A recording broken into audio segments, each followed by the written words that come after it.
All right, people, we made it in the closet. Dude, Um, situated is driving me crazy. Region. Okay, all right. Let's start with some questions. I'd usually say hello to everybody. There's just a lot of faces in here. Um, okay, so this is how I like to run a round table is if you at any point feel like leaving, just leave. Because I've been a part of a lot of round tables. And I know sometimes it can feel weird to like dip out. Just dip out whenever. You're totally fine. There's a lot of great round tables. Some familiar faces in here. It's great to see KBar Nick. It's been a long time, my friend. It's been a long time. You answer your Okay. phone, it wouldn't be. If you have a question, post it in the chat, and then I'll call your name, and then you're gonna say it out loud. That, or we could do popcorn style, where everyone is just gonna get called on because I'm sure everybody has a question deep down. So I guess we'll do popcorn style. I'm gonna pick Kyle Schaefer. You're gonna go first to ask a question because I saw you. Do you have 15K push? Yeah, I did. Oh, I couldn't hear you. What'd you say? Yeah, I did. Sorry, my Wi-Fi's kind of bad. All good. My volume is off. Was someone talking besides me that whole time? Didn't even say anything. Yeah. Okay. Kyle, if you want to go first, and then if anyone else has a question at any point, just say in the chat that you want to talk, or just unmute. All right, let's get to it. All right, yeah, I can start. So you might have to think back a little bit for this one, but I actually just started a month ago today. So I've just hit my month. I'm at around 19K, and I had the push obviously for the 15K. But I'm kind of at the point where I'm going to all the people that I didn't know or that I did know, and now I'm moving into the recs of those people that I don't necessarily know as well. So what tips would you give for kind of making that transfer from the people who already know who I am to the ones that are recommendations?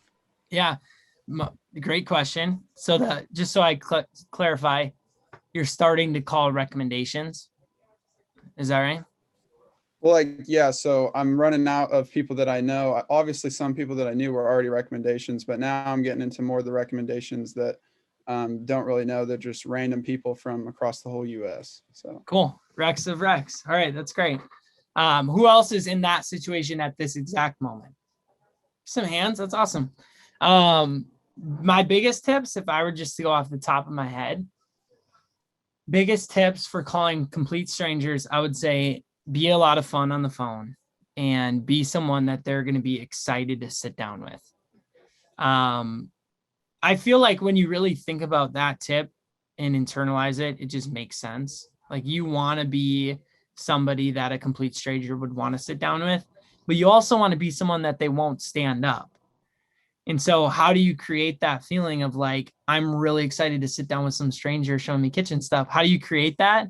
Smile while you dial, tell jokes on the phone. Here's my favorite. Josh Stromberg in our office, he uses it every time. And I laugh every time because his delivery is perfect. He says, I'm showing Cutco. Have you heard of it before? They're like, no. And he's like, okay, it's a bunch of baby alligators. Don't worry, they're muzzled though. We sell alligators. Don't worry, they're muzzled though. Dead silence on the phone. He's like, I'm just kidding. It's a bunch of kitchen stuff. It's so good.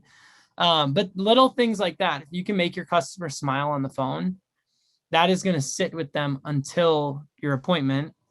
And then it just creates an environment of like, we're going to have a good time no matter what.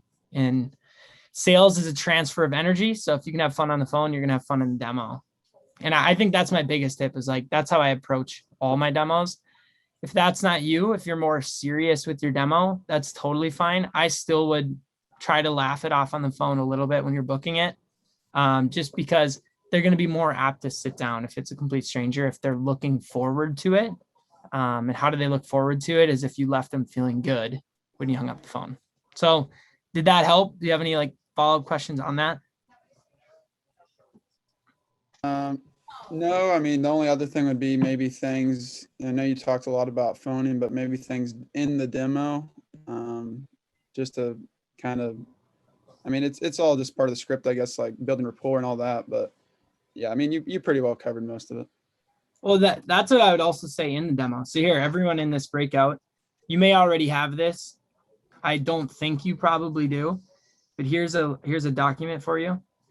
Right here, it's 84 Cutco joke or 84 Cutco demo jokes. So there, we just updated it, added a couple more. Me and Jack Ryan, Baller Pro, some of you know him well. I see some functioners on here. We put that together last year. So there's 84 jokes on there you can tell in your demo. Use them. You don't have to use them all, but you can use some. And I think especially with the stranger, you can create an environment of fun. Like I said, you're just going to sell more, get more recs, but overall you're going to have a better experience and so are they. And if it's a complete stranger, that's the best. This is the best job to build your network with complete strangers. And so you want to create an environment that's just, I think, a good time. That's my opinion. So yeah, that's what I would say. Tell some jokes, have some fun. And I would also say just alleviate the pressure right away, because if it's a total stranger, you don't have that initial trust right away. So we always say, like, you being you does not sell you Cutco. Okay. Nobody's spending $400 because you show up and smile at your aunt. It does not work like that. You being you gets you the appointment and it gets you trust. So to sell something, the customer has to trust you, trust the product, and trust the company. So when they know you, one of those things is crossed off. Cutco still has to sell itself. So when you show up for a total stranger, you have to earn the trust. And if you want to write anything down from this, I would say just ask a lot of questions. People trust people that they like, and people like people who listen to them. There's a lot of, what is the podcast? Ed Milet talks about this. He was on an airplane one time and the other guy talked his ear off for the 3-hour flight. Okay. Is everyone following this? So the guy he was sitting next to talked his ear off for a 3-hour flight. And Ed got off the plane and this guy's friend said, "Hey, Ed Milet, my buddy just said he talked to you the whole time. Ed's famous." The guy Ed was talking to didn't know. And the guy's buddy told Ed, he's like, he didn't even know you were Ed Milet, but he said that you were such a great guy. Ed didn't talk the whole time. This guy didn't even ask him who he was. Ed just sat there and listened to him for 3 hours. And then this guy talked so highly of Ed. The moral of that story is if you listen and ask questions, people will like you. When they like you, they trust you. Cutco does the rest of the job. So those are my biggest tips with showing strangers. Was that helpful to anyone? Okay. Also, people will reciprocate your body language. So if you smile, they smile. If I give a thumbs up, most of you gave a thumbs up. You can do things like that as well. June, I see your question. Can you unmute and say it? I do. I was a little excited there for a second. That's all right. I know Fargo's all together right now. Yeah. But okay, so to clarify, what drives you? My question is, in the beginning, what drove you? Because like right now, I'm sure you have a lot of drive now that you are where you are. But I want to know what drove you in the beginning and what kept you going. Yeah, I appreciate the question. What drives me? Well, I think what drives someone is, I feel like, different for everybody. So for me, it's always been, I grew up in a really small town. It's like a town of 1,000 people, very blue collar. Nobody left the town kind of thing. And so for me, it was just like my whole family, Casey, great push, by the way. My whole family, they're all blue collar. So for me, I saw my dad's body deteriorating, my uncle's body is deteriorating. And so like, I just wanted to go down a different path kind of thing. And so at the beginning, having a job where I could earn what I was worth, like the more effort I put in to be great, the more I got paid. That was enough to drive me. Like, I didn't even know an opportunity like this existed. And so I've always been one to like, I'll just work hard and figure it out kind of thing. And this kind of job just bodes really well for that. But what I would say to anybody on here, if you don't have that thing that it's like, well, this is what drives me, If you don't wake up excited to book some demos, that's okay. I would recommend a book. It's called Start With Why. And trust me, I'm not a great reader. If I talked about my ACT scores, some of you would probably just leave the breakout room. You'd be like, this guy's no credibility. But I read that book and it was not that hard. And it was actually pretty cool. It uses a lot of real world examples. And it talks about like the whys behind things, and it helps you find your why of what could drive you. So an example is like, nobody brushed their teeth. This is in the book. So really quick story so nobody brushed their teeth for like 40 years after they invented toothpaste, until they added the flavor of mint to the toothpaste. And then everyone started brushing their teeth. So like it's examples, like real examples like that in the book. I don't know if you think that's cool, but I thought it was cool. It was a good read. I recommend checking it out. But yeah, that's what I got, June, on like, that's my why. I would dig deep and find yours. Because with a job like this, where you get to literally create your own destiny, it's really important to know why you're doing it. And when you know why you're doing it, it is so easy to get up out of bed and just attack the phone and just attack what you're doing. I lived with Jack Ryan, Baller Pro, Fargo function, manager during the push. And we were flying out of bed at like 4:45 to start our days because we were so excited to do what we do. And so we do that because we know our whys, and that's really important. So that's what I would say to you. Ask your manager, say, can we have a PC about my whys? Read that book. That's what I got. Who's got the next one? Great question, June. I appreciate it. Alex, check the chat. You got a couple in there. Chat room. Peers. Kyle, you relate. KBar Nick. Dude, you gotta just blow me up. Be a little more persistent. I would like to know. Oh, great question. Okay, Trent. Is it Trent? No, it's Isabel. Isabel Trent. It's Isabel, yes. Isabel. Okay, there we go. A lot of words. I would like to know, remember that ACT score. I would like to know what you think we should know. Could you just say it actually? Yes, I just wanted to make sure I didn't forget it. I have Awesome. a lot of notes. I would just like to know what you think we should know, or what we should be prepared for when moving from, say, like I'm an assistant manager and I would like to branch, or even rep to branch manager, etc. Yeah, I love the question because it was SC2 2 years ago for me. I was sitting in person. Does everyone remember when Mike Muriel did the exercise at the beginning with the questions, appreciative inquiry type of things? His question 2 years ago was, if it was 12 months from today, what do you see yourself doing? And I wished that when I was answering, I remember how upset I was at this conference 2 years ago, my first summer, how upset that I like didn't know what the answer was. And I wrote, I don't know if I want to branch. I don't know if I want to be even in vector. I don't know if I want to do this. Like, I was so confused. And I think my biggest tip with that is like, it's okay to be uncertain, and it's okay to be in beginnership. It's also, I would encourage for you to be in a position of choice. And so for me, it was like, I never woke up and was like, I'm going to run a branch, or like, I'm going to do it. I'm just going to go be a branch manager. It was never that. It was like weeks and weeks and months of me being like, well, I don't know. Like, I kind of want to, but I don't really know if I really want to. Well, I don't know how much work that would take. I don't know if that's something I could even do. I don't think I'm capable. I don't know how I would do it. Like, it was so much of that internal battle in my head of like, well, do I want to be an assistant manager? Does that mean I'm fully committed? Does that mean I work here forever? It's like, no, none of that. It's okay to be uncertain. That's my biggest tip. And it's also okay to be in beginnership. So my biggest tip going into for you, Isabel, if you're going to go branch, it's like, you're probably going to struggle a lot. And that is definitely okay. Growth happens during times of struggle. It does not happen when things are going well. And so when I transitioned to be pilot with Dane this summer, there was an entire month of May where it was like nothing that we thought was going to happen happened. And it was like, it was really, really tough.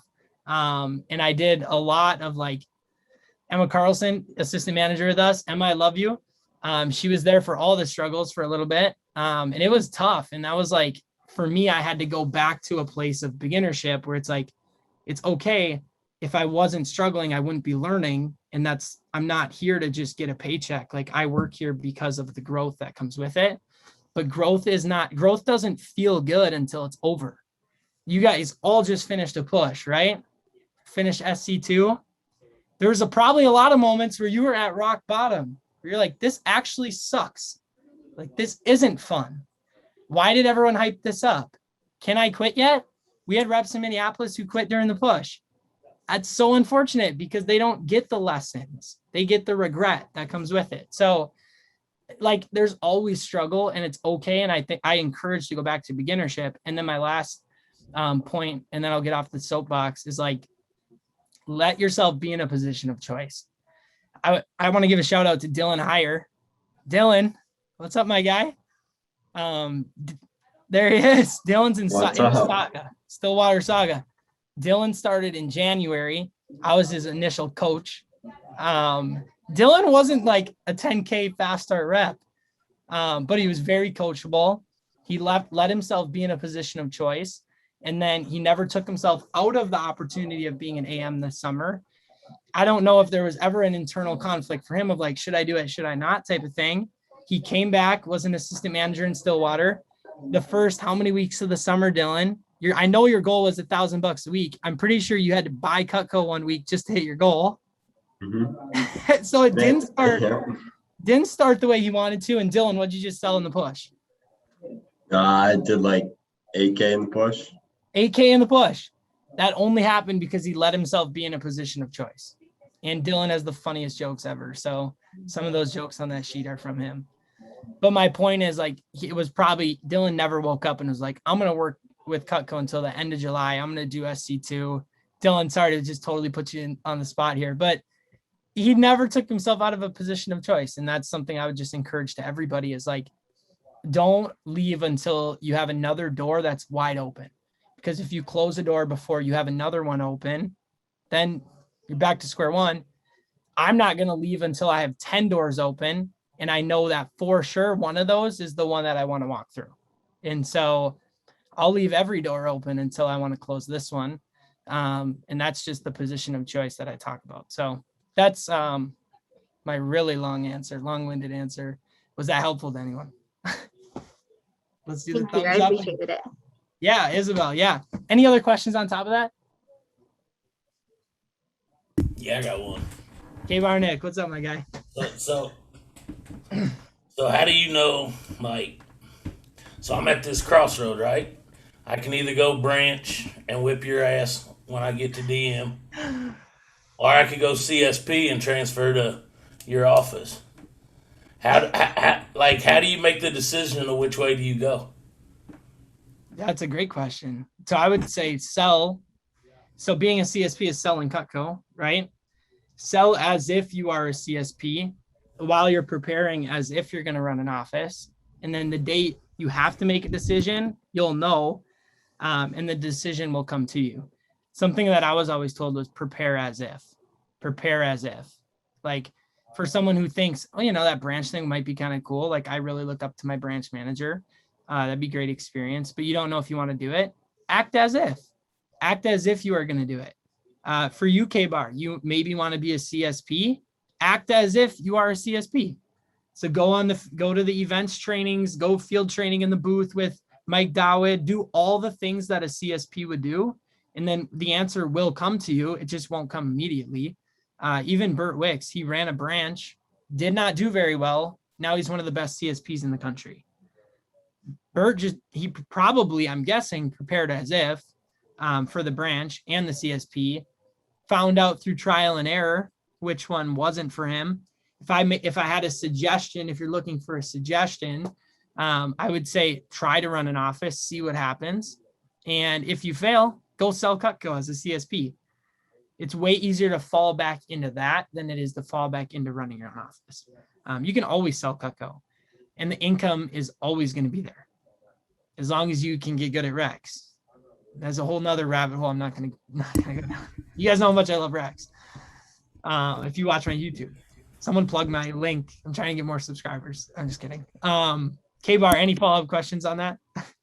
Nah, man, that's a good answer, bro. Because I've been fighting that for a couple, 4 or 5 weeks, and you ain't never called me when I told you I need to talk to you about something. So I was like, all right, he's whatever. He's trying to beat fire number, but he ain't gonna do that either.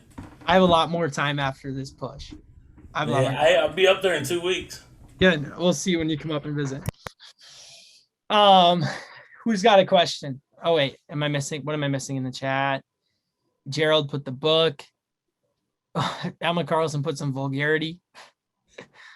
YouTube is in there. I appreciate that. What's this 448? What is this?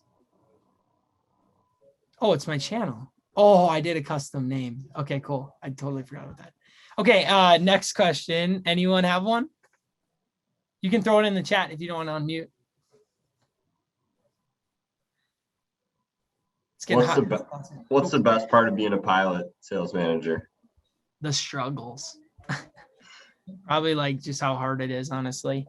Like I was saying before, that's why I'm doing it. It's just because it is so difficult. But I think like when I'm done with this role now, I feel like I could conquer, like, I feel like I'd conquer any role. But I would say the best part, like to be on like to look through a totally positive lens, Dan, fellow pilot, pilot gang. I would say the best part is like, someone asked me at the office yesterday, they're like, hey, how often do you talk to Dane? Who knows who Dane Espregard is? The GOAT, right? The guy's the GOAT. Someone's like, how often do you talk to Dane? Like once a week, like once a day, like once an hour. I don't know. He's pinned on my phone. Like we talk like every 15, 20 minutes. Like, I don't know. He's like, we're partners in crime. So like, that's definitely the coolest part, is I get Dane's influence on demand. Like I just pick up my phone and he's there. And so that's the best part, because I really look up to him. And like, he's a great dad and everything. And that's what, that's what I aspire to be someday. So that's the best part. Dan's a pilot. Dan agrees. Emma hasn't pinned. It's clutch. Hey, Minneapolis AM gang. I'm pinned. I also love being a pilot because it's a cool title, pilot, like an airplane. I ran out of answers. Yeah. Was it like the initial transition hard, or it was just in a state that made it difficult? What do you mean by that? Obviously like John transferred out, you transferred in. Was it taking on the new role that was so difficult? Or is just being a pilot just a lot of work in general? Yeah, well, it is a lot of work, but I think the part that is so difficult about it is it's just it's like an enormous, it's such a big business compared to what I'd ever been. Like a branch is great. You're running your own business, but it's not huge. Whereas like the pilot, it's like, there's so much going on in so many different areas, where it's like Minneapolis, for example, it's a, $1 million business in the summer, which means there's moving parts all over the place. So like, that was the like shell shock for me at first. It was like, this is such a large operation that there was a lot of me that was like, what did I just get myself into, at first. But that was probably the coolest part of being a pilot. I would say though, my branch experience definitely prepared me for it a ton, because last year with a branch, like you literally start from scratch. So I think that's what's so special about a branch is like, for me, I went rep to branch. So I didn't have really much preparation in between. It was just, I went to school, sold over winter break, and then I was in leadership academy. So I just like, if I'm at something, I'm a sponge with notes on a Mac. I'm a Mac notes kind of guy. So I was taking notes today, of course. In my Cutco folder, I have 462 notes in 2 years. I feel like that's a decent amount of notes. So like, I'm always trying to like sponge it up kind of thing. So I feel like that usually prepares me well for things when they do come up. So that's how I went from rep to branch, and then pilot was just a bigger operation. It was like a branch on steroids, I guess. A lot of steroids in Minneapolis because Dane is so good at being Dane. Like Barry Bonds type steroids for the baseball fans out there. Just kidding. I love Barry Bonds. You ain't lying though. Next question. Any question is open. If you have one, if you are out there right now, if you are like I was 2 years ago, I was really like, I think the branch thing could be for me, but I definitely don't want to do it. That was my mentality at this exact conference 2 years ago. I was like, I think that could be for me, but nobody's ever talked to me about it. So it's probably not going to be my thing. That's how I felt. So if you're like that, and you just have questions about it or about like, what it would take to prepare. I was a student the whole year preparing for it. So like I was a student before and after. What's it called? Cosair? COSAR, I think is the brand. But yeah, any branch questions, anyone? Oh, Emma, I thought that was public. Emma asked me what brand of hair dryer do I use? I don't know the brand. Any branch questions from anyone? Go ahead. Floor is yours. So when you say start at scratch on a branch, that's from your first rep to your 10 reps, and you got 7 weeks to build you a team to go into the push, right? Yep. Build an army. And the first 4 weeks, is that you allowing to sell as well? What's that? Is it like, are you allowed to sell at all before the push? You can sell, but you don't have time. It's like how I would describe it as a branch. Those first 7 weeks, it's like, for me, okay, everyone does it different, I guess. So we ran humbly, we ran a top 10 branch. So like for me, I just was like, it was like a 24/7 thing for me. So I was like, I barely slept. I did work out, so I was taking care of myself, but like I treated it 24/7 those first 7 weeks. And then that's where the growth came from. But then you didn't have time to sell. And then at that 7-week mark, it's like we in St. Cloud last year anyway, we had was it 12 or 13 of us, and I got to lock arms with them, and we just like went into SC2, and it was like, all right, let's battle. If you're in a branch right now, you probably have felt that, like it's you and I'm in the Fargo function WhatsApp group chat. So like I see how much Baller Pro loves his you guys. It's just so cool, and hearing him talk about the function. That's the only branch group chat I'm in. So if you're also in a branch, like I'm sure you can feel the love from your manager. But yeah, that's what it's like. For 7 weeks is you build the team. Second 7 weeks, you get to sell with them. Yep. And then you put a backpack back on. Amaral, you've been there since day one. OG functioner. I wouldn't put a backpack back on, bro. Or then KBar, here's a great example of position of choice. So you don't put a backpack back on, but by the end of that next second 7 weeks, that's when you decide, do I open a district or do I go CSP? So for some of you, it might be like, okay, well, let's test this out. Let's do the summer internship, but it's a summer internship where you're paid a decent amount of money or a lot if you do well. It's pure entrepreneurship. And at the end of the summer, you close it up, you either put a backpack back on, you go do something else, you go back to school, you go sell full time, you can do whatever you want. But like, this is what I'm talking about with position of choice. Don't close that door until you have a better door that opens. To me, it just doesn't really make sense to close that type of door unless you have it open. So like they always say, like when opportunity knocks, right? Like the door is open. That's what's so great. If you want to train for it, you can. You just don't have to walk through. So that's what the greatness of TLA and like the Leadership Academy is. Like the opportunity is there as long as you don't close it. So yeah, I mean, I'm definitely an advocate for the branch opportunity because I obviously did it and loved it. So like, yes, I'm biased for sure, but I feel like it's the best type of biased because I had such a great experience. What's the hardest? Yeah. What's Sierra, the hardest part? Sorry, wait, Sierra, you're Fargo function, right? Yeah, Fargo. I see you in the WhatsApp. Okay, what's up? Yeah. So I was just curious, what's the hardest part keeping a team motivated, and what do you do to implement that motivation? I don't know, I guess. I usually try to have energy, I guess. Jessica's Minneapolis. Jessica had an 8K push. I don't know. I usually try to have a lot of energy. I really believe in the law of the lid. which is like your people in your organization, no matter what type of business it is, they'll never perform at a level higher than you are performing. And so if you're operating on a daily basis at a 4 out of 10, like your people will operate at a 3 or below. They can't bring more than you bring.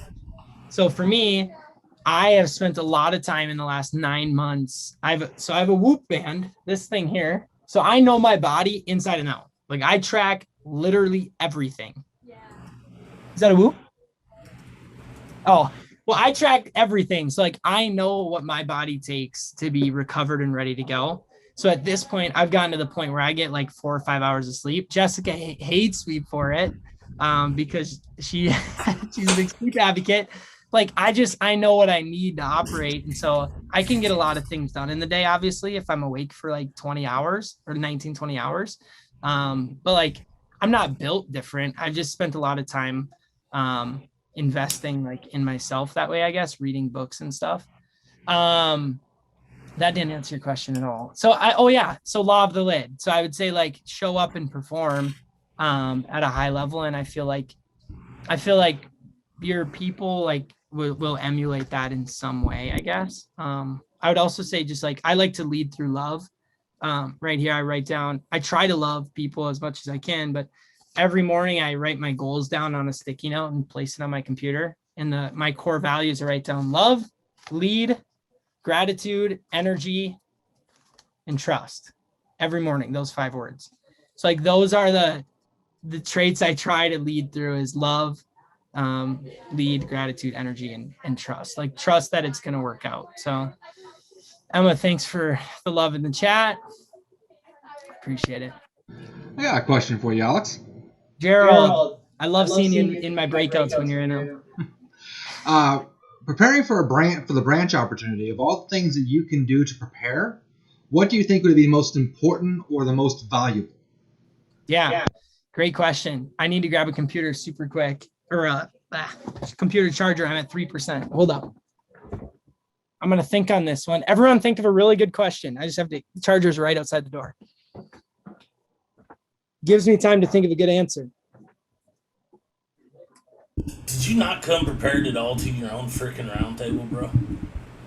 Good Lord, if that ain't Alex, I tell you.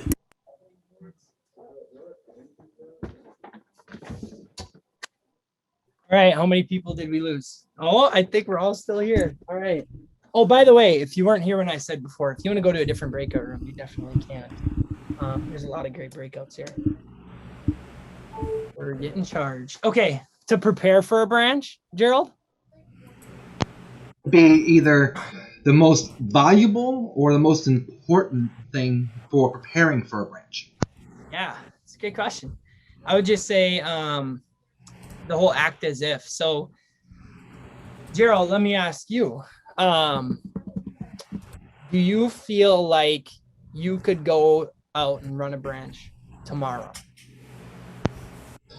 I think with the right tools that I could. Okay. What tools do you feel like you could sharpen before running your own office? Oh, those are always tools to sharpen. You can, improve on your people skills, improve on leadership skills, on motivation.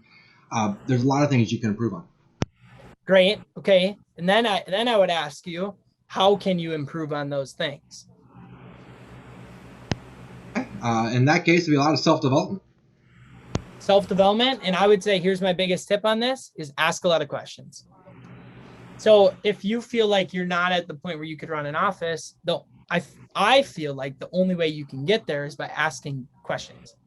And so you probably saw this or heard this today. It was like, I don't know the quote. Dang it. It was like quality of questions determines quality of life or something along those lines. Tony Robbins. Yes, something like that. Is it Carolyn? Am I saying that right? Carolyn? Yes. Carolyn, I love the energy. Thank you for the smiles and head nods the whole time. But I would say like, ask great questions. So last year for my branch, for example, some things that I did is I went on the top 10 Silver Cup branch report from 2019. And if you looked at the top 10 from this year, you'd see Jack Ryan, Elliot James, Zach Moser. Central has some pillars on there, which is cool. Central region. That's us. We have great branches. So those are easy, but I went to 2019 and I found the top 10 branches from 2019. I then went to Instagram and I DM'd all of them. So all 10, I said, hey, my name's Alex Funk. I'm thinking of branching. I would just like to ask you some questions. Okay, the one person I didn't Instagram because I was like, this guy's too legit. I need to LinkedIn him. Was, you know, the name Colton Horn. So Colton, our first speaker, Brainfield guy, he was the national champ. He was the Silver Cup champ 2019. So I went to LinkedIn.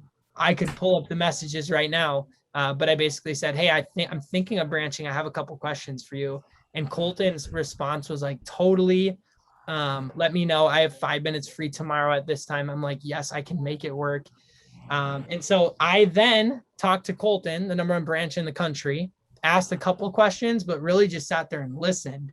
And Colton poured into me. I didn't know if I was even going to branch yet at that point, but I just asked him questions. He poured into me. Let me tell you this, a successful branch manager's favorite voice to hear is their own, talking about their success. So like, if you want to know why a branch is doing well, just ask them, say, why do you feel like you guys are doing well? Or why do you think our team is doing well? If you're on a good branch, your manager probably has some ideas.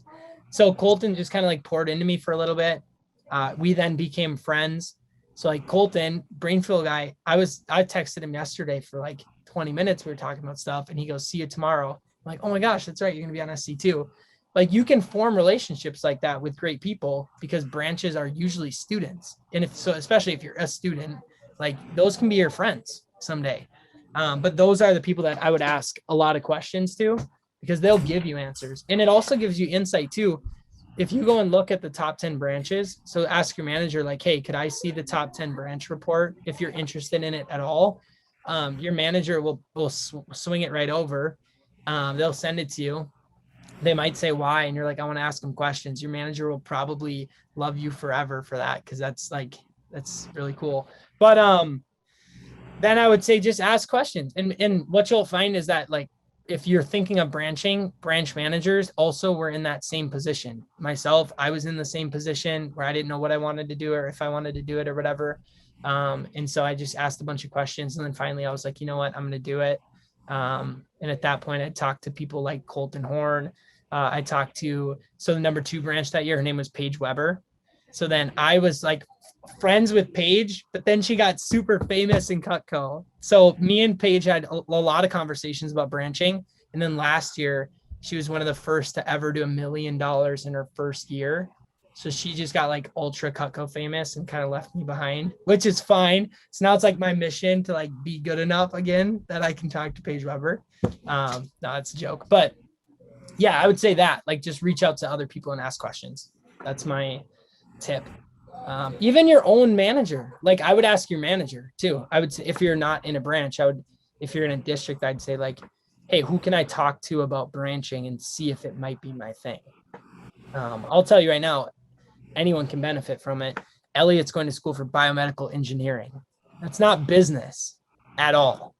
So like everyone can benefit from it. And you don't really know where your strengths are or weaknesses are until they're exposed through something like that, which is why at this point, I feel like I'm giving a full-on sales pitch to branch. It's not for everybody. So it's definitely not for everybody. But that's what the questions are on. And I feel pretty passionate about it. So now I'm just talking. So did that help, What's the Gerald? most stressful? Yeah, Sorry, I thought you were done. I am now. Thank you. What's the most stressful part of being a branch manager? Beginnership. It's if it's your first time, which for most it is, it's like that's the first time obviously running a business, 99% of the time. And so the most difficult part is like, well, I've never managed people before. This is a great example. So Sierra, your manager, Jack, I lived with him this whole push. And so Jack was in this office room over here. I was in that one.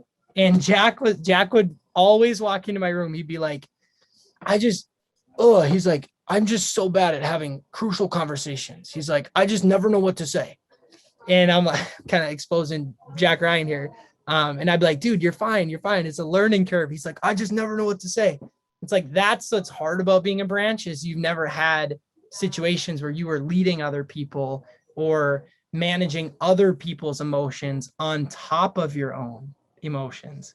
So I think that's what's so difficult is like, you may have been in situations where you had to manage your emotions, but have you had to manage 10, 20, 30 other people's emotions at the same time? Like, that's what's difficult of branching, is like so much stuff is so new. And then everyone's problems become your problems and you're supposed to know the answers. And a lot of times you just don't, which is like the beauty of it, but that's probably the hardest part. So how did you get through that? Great question.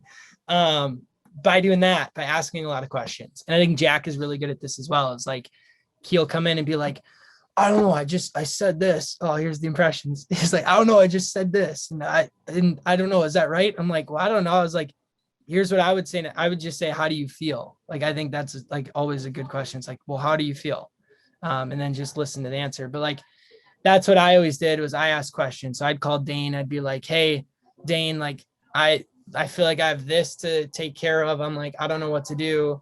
Dane will tell me in 2 seconds. Or I call my district manager, Casey Fenlon. I'd be like, hey, dude, I have a rep at 6K that I think can get 10K. Like, how do I help him get to 10? Like, those are the fun questions to ask. And then someone who's done it before can give you the answers. And like, that's what I would say is just asking questions all the time. I think one of the reasons why I've been able to do some cool things here is I always try to be coachable. And I try to like not feel like I know the answers. And I think that's so important is you're not expected to know the answers a lot of times. Dane had to teach me that at the beginning of summer because I was not being coachable. I was like trying to figure things out in the pilot, and Dane was basically like, listen, you ran a $250,000 branch. We're going to do $250,000 this week. Well, not actually this month or whatever. He's like, it's completely different. He's like, I need you calling me every time you don't know what to do. He's like, stop trying to figure things out. And so that is what I would say to anyone who's branching or thinking of branching is just keep asking questions, like keep asking questions, and let people pull you out, especially when you're struggling. Like, I use this analogy a lot. If you were walking down the street and there was a 10-foot pothole and you fell in the pothole, right? You'd be stuck at the bottom. If it's 10 feet deep, unless you're super tall, like KBar Nick, I don't know how to tell you.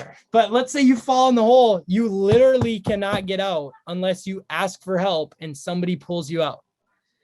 That's the same with life. If you fall in that emotional hole, like it's really hard to get out unless you ask somebody to help. And so that's what I'd say with branching, but just as much as life, is just keep asking questions. Even selling, like if you're selling right now too, it's like, ask your manager. I feel like I'm so bad at closing. Like the customers always say this and I never know what to say.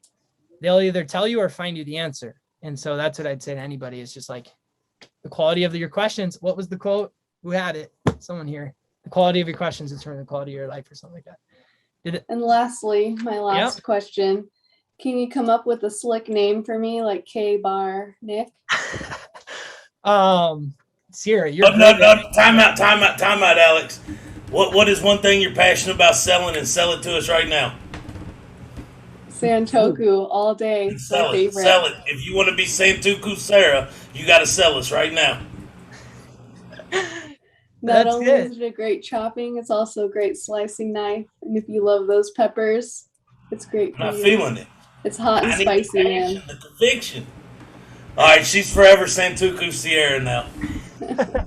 That's great. KBar Nick is KBar Nick because this is kind of a quick little story in the breakout. It was Rep Conference 1. So like there's a conference like this every couple months. This is the big one though. Like this is the Super Bowl. So this is a smaller conference. KBar Nick is in my breakout. And at the time, his name was not KBar Nick. His name was Nick Johnson. So he was a different guy back then.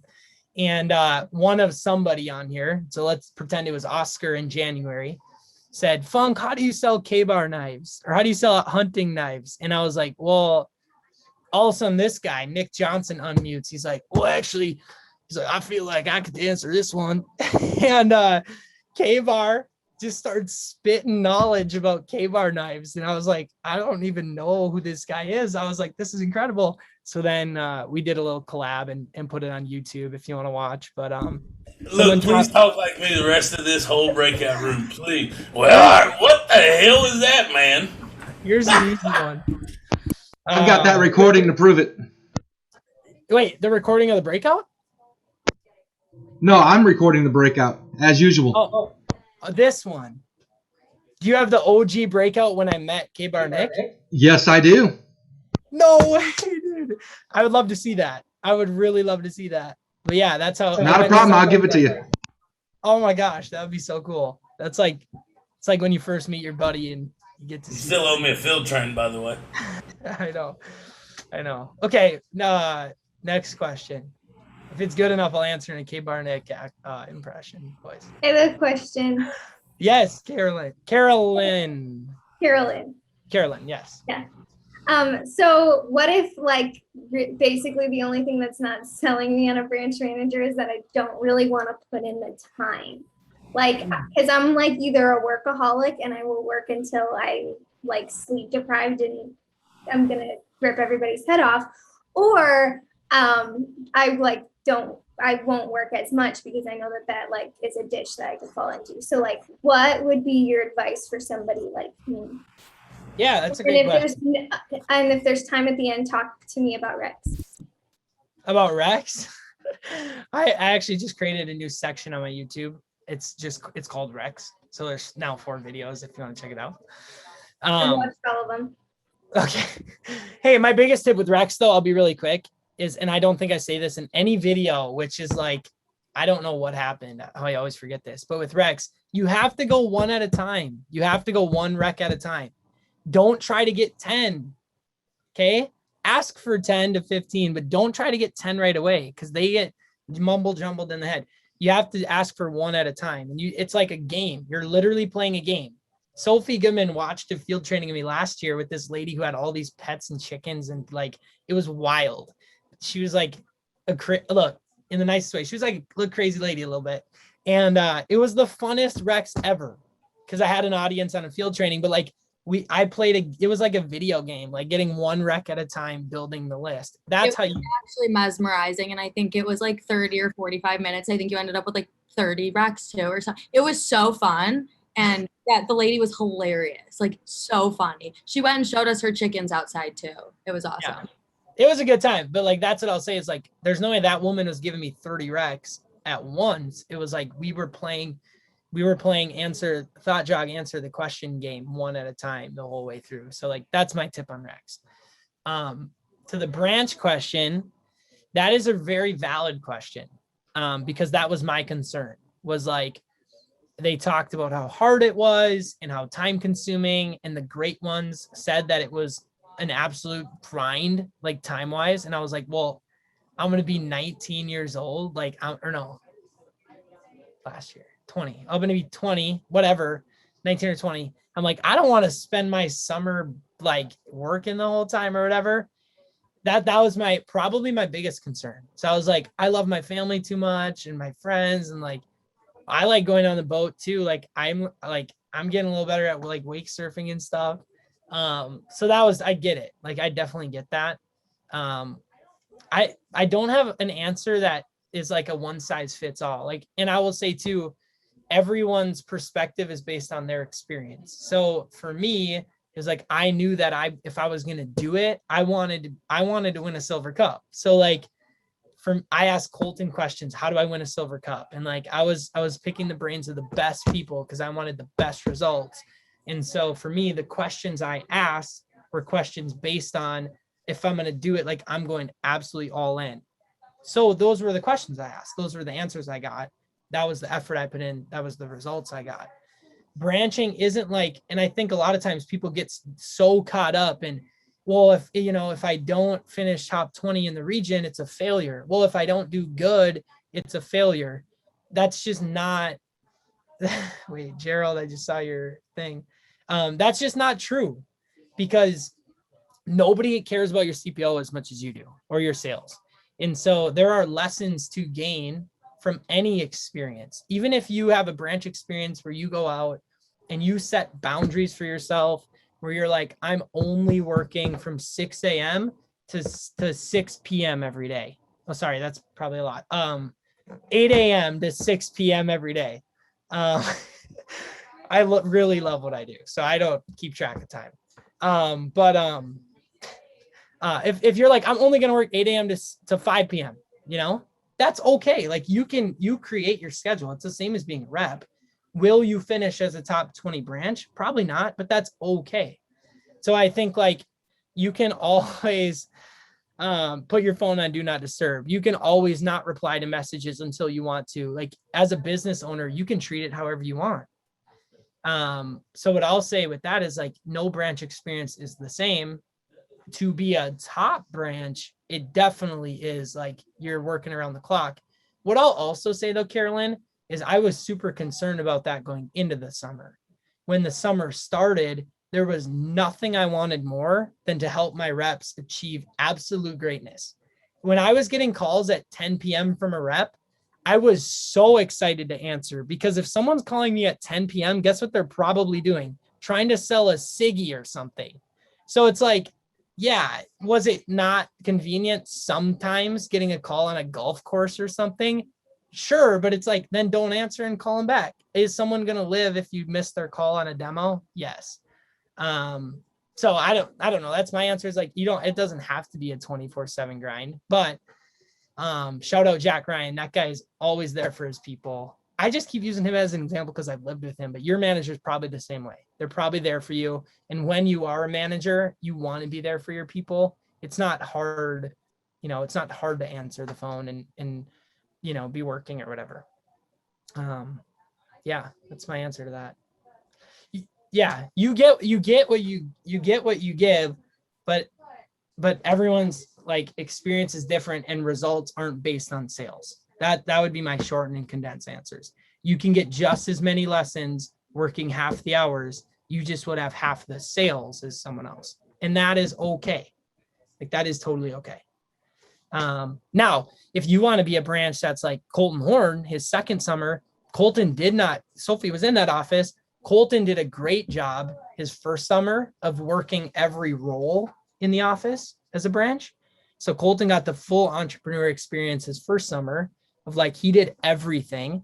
And then his second summer, so what Elliot's second summer now, Colton's second summer, Colton didn't work that like he worked, he didn't work as much.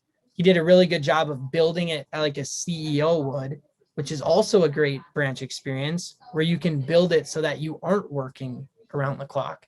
And so like, what a great experience there. He got 2 totally different branch experiences and then he went and started Brain Fuel. So like, everyone's experience is different. Does that answer, or did I just talk for way too long? I was trying to that was awesome. And okay. I love listening to your accent too. I hear that I have an accent, but I don't hear it myself. Got a question here as well. Yes, Mike. Great background, by the way. Very clean. I like it. Matches mine. Thank you. How do you kind of manage as a branch? How do you manage, that leadership role, kind of leading all of the people in your office, and then also manage like personal sales and stuff like that? And then kind of a second question to go along with it. If you really prefer like, the side of leading people more, are you able to kind of take more of that approach rather than the selling side of things too? Yeah. I don't sell right now. I wish I did because it's fun. So yeah. Okay. That's such a great loaded question. You can sell and branch. You can sell and lead at the same time. When you're branching, definitely you can, because it's 7 weeks of building, 7 weeks of selling with your people if you want it to be. Now there's branches. It's totally, you create your own experience. So there's branches like Jack Ryan. He's not selling right now. He's still trying to keep building with great people so that Fargo goes to the moon and wins this silver cup. And so like the experience can be different for everyone. I don't sell with my Minneapolis people right now because there's so many reps on the team. Like there's just a lot of people to manage and everything in a lot of different like areas to our office because it's a very big office. But there's also pilots who do sell based on the size of the team and the people on staff. And like, our AMs in Minneapolis are selling right now, which leaves me and Julia Zook to do all the coaching. And so like there's different seasons as well. So there's different seasons. In the fall, I'm going to be selling. Me and Dane are having a conversation about like, is it CGC? Am I going to do events, or am I going to go do demos, which I love to do. I love doing demos. I would love to go back and do them. Just a matter of like what works in my schedule. So Mike, what was the question? Does that answer your question? No, that pretty much answers it. I have so many different like questions all in one, but that answered it. Okay. Look, you done talked so much about. I know. I pretty much somewhere else. Mike done forgot what he originally asked. Okay. Yeah. Right. Oh. He was like, yeah. I asked if you were gonna go CSC or whatever in the fall. That's what my question was. By the way, between you and Alex, I happened to see the KBar video that you posted. It like popped up on a suggested, and I watched it like a week ago. Good video, yeah. Thank you. I got some motivation for the KBars. I think I actually sold a hunting knife that week too. KBar. Yeah. I'm talking about. I've already charged his office 50% commission for everybody that sells them. They all call me. They're like, Nick, I need to know about this. Finally, I just broke down, sent them everything I got on them. By the way, I did end up selling 50 Explorers during the push, and I sold over 100 Fishermen's during the push. So K-Bar's still true to it, baby. I kind of have a question for everyone. Yeah. What are you guys doing, or what do you think of as far as having a passive income? Yeah, was that just a question to everyone in the chat or in the Zoom? Yeah. Like, what? Like, do you guys have a passive income? What do you do, or do you plan on trying to make one? And how would you create that for yourself? That's great. I would say anyone post in the chat some ideas that you have. For me, I'm really big into. I'm trying to get another real estate property right now, and so everything I'm doing right now is trying to get my second one of those. That's my goal. That's one of my goals right here. I'm trying to get to so bad. But that's what I think is the best way. But money is not logical. There's no laws. Money is purely emotional. So like there's so many different ways to build wealth and passive income. And like, so I would read that book though, for sure. Sarah, I'm sure there's a lot of good stuff in it. Money Honey, Rachel Richards. Money Honey, Rachel Richards. Carolyn, what's up? I just wanted to ask if her question was whether or not we were considering doing it, or why we're considering doing it, or if it was exactly how. Got it. Everything. Let's keep this branch or skills specific, and then those questions are great for, I'd say, like TLA. I got a question for you, Alex. Jack, what's happening? St. Louis South, I see that. Yeah. So I was a sales manager this summer, and I feel pretty prepared to like run a branch next summer. I think my biggest concern is like, and what are your advice or like action steps I could take during my school year? Because I go to Mizzou and everything. What are some steps I could take during the school year to keep up the momentum so I can, when summer does come, I feel really prepared and I can still really run a successful branch?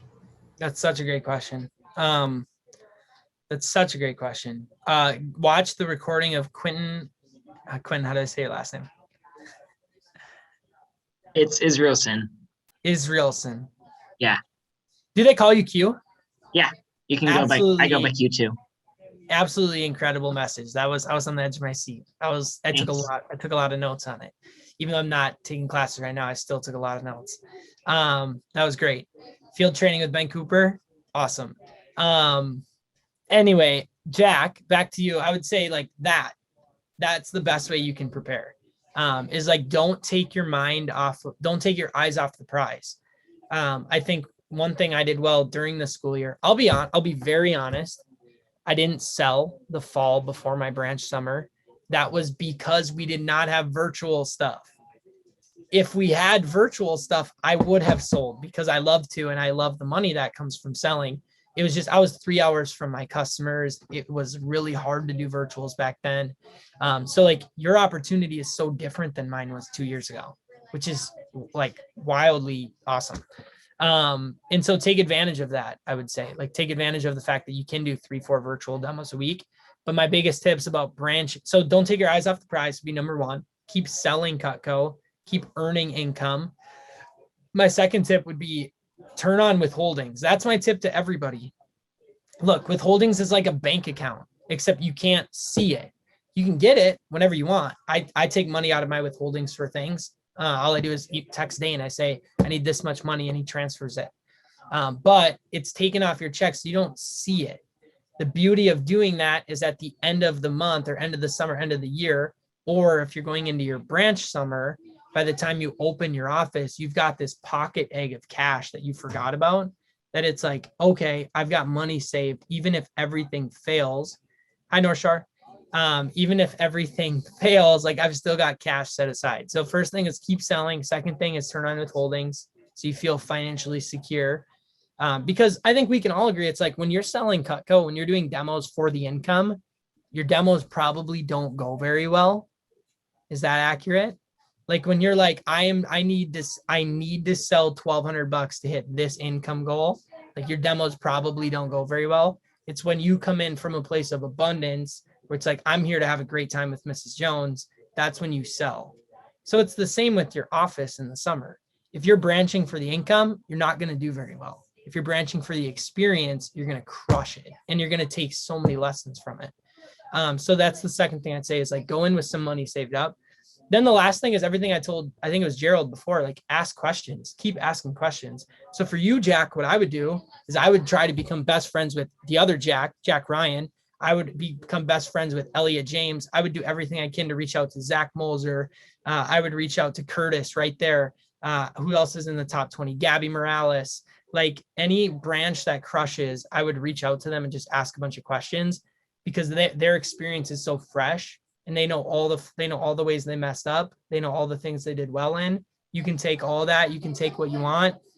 Is Mike your DM, St. Louis South, or is that Nate? Nate. Nate's one of the best. Nate had such a great branch. So ask him questions. That's how you prepare. I would say like, I just listened to, I asked a lot of questions and I listened to a lot of Changing Life Selling Nights podcast. I put in the minutes on that thing. I've listened to every episode by now.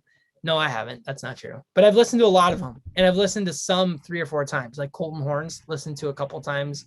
So there's a lot of those Changing Life Selling Knives episodes that are golden as far as like preparing you because it's real experience. It's like other people's Cutco experience and their mistakes, which I think is the beautiful thing. But yeah, that's what I got. Ask a lot of questions, keep selling Cutco, save up money so you can branch from a place of abundance, which I think is important.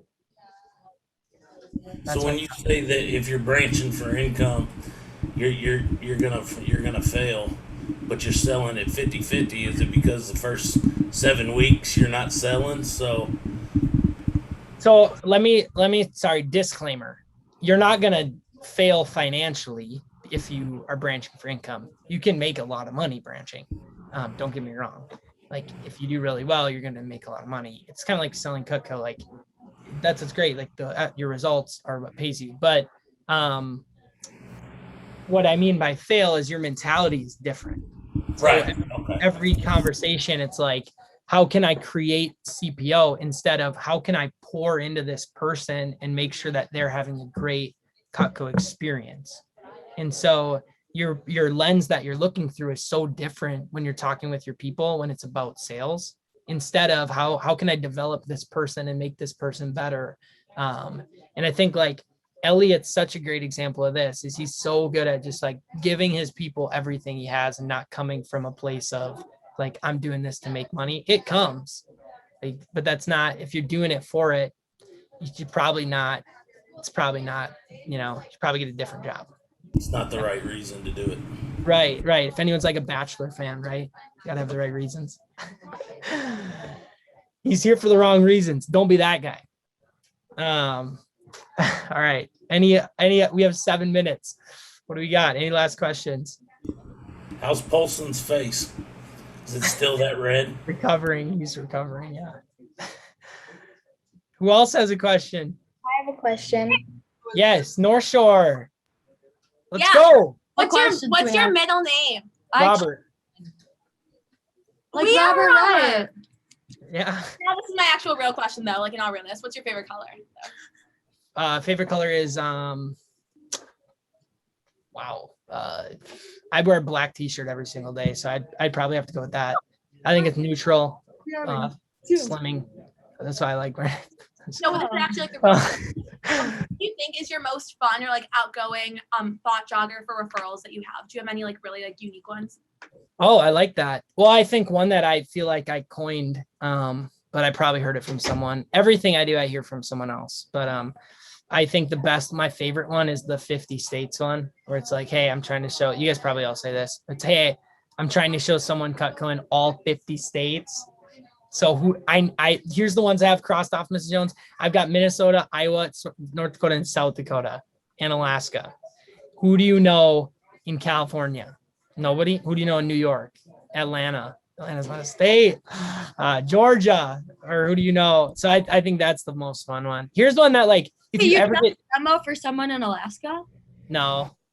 Oh, this is an example. That'd be cool though. Here's one that always, if you get stuck on Rex, here you go. Ready? You get stuck and Mrs. Jones says, I don't know anybody. This one will get you unstuck almost every time. Who cuts your hair, Mrs. Jones? That one can get you unstuck almost every time. In all, I always say it's like, who cuts your hair? They love to talk. They love to chat. The first time I asked someone who cuts your hair, they said, I do my own. Oh. How'd they look? Well, Alex, you done lost that bet. Yeah, hey, nothing's absolute, I guess, huh? Quentin, great message again. Do you have any questions? Yeah, what did you do during the school year in preparation for your first branch? Yeah, this is what I believe it was Mike just asked. I asked a lot of questions to other top branch managers across the country. So I just like DM'd, and then I also linked arms with people in my division that were also like selling. And look at the gang on the bottom. Let's go. The guy with the bow tie. I don't know your name. I wish I did. Some swag right there. But I would Maxwell. 8K fast starter. That's Maxwell. That's Maxwell. I love it, bro. Fast start, bro. I want to get on that swag level. But I locked arms with like Elliot. That's when we became a lot closer. John Frazier, I think he's on here. John, we had morning calls every week. John, you remember that, Frazier? Oh yeah, every morning, bright and early. Or it was every morning, but like I locked arms with other people who were doing the same thing. And I think like when you do that, when you go into battle together, you just like kind of like turn into an unstoppable force, kind of like with the Alliance, with the push, that kind of thing. So I would say just like keep asking questions to people, reach out, reach up. That's my biggest tip. 3 more minutes. Any last questions? I do. Yes, June. It's a funny one. Okay. Cutco pickup lines. What'd you say? You know any Cutco pickup line? No, I don't. No vector connecting. That's a. Wow. Hey, they made me ask. They want to know. The team. I don't know any. Alex, I got one to finish you off. Yes, Quentin. Tips for resolving reps concerns with like a rep is like, struggling with like staying motivated or just, with the business in general. Yeah, I would definitely have them find their why, or help them find their why. I think it's like when someone, actually, let me rephrase that. There's never one why. It's usually several. And when you can find someone's whys, plural, multiple of them, when you can dig in and find those things, anybody can get excited. I think it was Colton said you can't incentivize someone's way to success or something like that. But when somebody knows why they're doing it, and when someone's inspired to work or set up demos, that's how you create a winner. And I think my original manager, Casey Fenelon, I see him on here. He did such a great job with me of painting the picture of like, dude, if you do this, if you sell 20K, like here's what you get from it. And if you get this, like this is the position you're in. And he always did a great job of digging into what my whys were. And then he would use those things against me to help me become successful. and it would be like, he would take my whys and then paint this beautiful picture of like, well, here's the story. And then this is the result that you can get to, like, you are capable. And then he would just kind of like guide me through the process. And every time it was like, this was the climb, right? Every time I hit one of these points, it was just reminding me of like, why are you doing this? Why are you doing this? And then he was just always great at like listening. And Casey, you're the best, dude. You're the best. Thank you for. No, baby goat grew up. You're literally the best. And look at this. You got 20 people looking up to you. You got hundreds, if not thousands, of people looking up to you at the age of 21, Mr. Funk. Oh, maybe if I can get that YouTube promoted, huh? I'm just kidding. Any last question? When's our podcast hitting? Yeah, podcast. We'll have to get that created, KBar. It would probably be me asking you questions the whole time. I'd be the host, and you'd be a lot for you on a whole different level too, bro. More information. Maybe I do the more information to pour out of that sponge than what you give, and trust me. And maybe the whole podcast is me talking in your voice. Yeah, I tell you what. Yeah, I think you ought to do a team night, my whole dude. Podcasts. Let's get it going. You ought to do a KBar Nick, start a podcast with Funk, please. All right. We talked about it. We already titled it, but he's dragging behind getting it done. What's the name again? I've been busy, KBar. The KBar and Funk Show. What? The Funk and KBar Show. I think that could work. I think I'll KBar. listen to it. Most people are going to say, "Oh, they're saying the effing KBar Show." No, it's the Funkin'. Oh, that's good. Go. That's good. Okay, well, hey, 6 p.m. Here's my really quick. Thanks for being on, everyone. I appreciated all the questions. I hope I gave you some value. Get excited for tomorrow. Here's my number. Please just, when you text me your name so I can save you. I probably won't know like who you are unless you say your name. Maybe send a selfie. Yeah.